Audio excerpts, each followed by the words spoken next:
બદલાતી ઋતુમાં સુરતમાં રોગચાળો વકર્યો। 2 બાળકોના નિપજ્યા કરુણ મોત। રત્ન કલાકારના 3 માસના બાળકનું ઝાડા ઉલટી બાદ થયું મોત। એકના એક દીકરાનું મોત નિપજતા પરિવારમાં શોકનો માહોલ। અન્ય એક બનાવમાં પાંડેસરામાં 8 માસની પુત્રીને 2 દિવસના તાવ અને શરદી બાદ નિપજ્યું મોત। નવી સિવિલ હોસ્પિટલના ડોક્ટર સંગીતા ત્રિવેદીના મતે ઉનાળામાં પાણીજન્ય રોગમાં વધારો થતાં ફેલાઈ રહ્યો છે રોગચાળો। બદલાતી ઋતુમાં સુરતમાં રોગચાળો વકર્યો। 2 બાળકોના નિપજ્યા કરુણ મોત। રત્ન કલાકારના 3 માસના બાળકનું ઝાડા ઉલટી બાદ થયું મોત। એકના એક દીકરાનું મોત નિપજતા પરિવારમાં શોકનો માહોલ।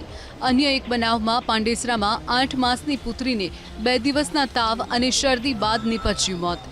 નવી સિવિલ હોસ્પિટલના ડોક્ટર સંગીતા ત્રિવેદીના મતે ઉનાળામાં પાણીજન્ય રોગમાં વધારો થતાં ફેલાઈ રહ્યો છે રોગચાળો।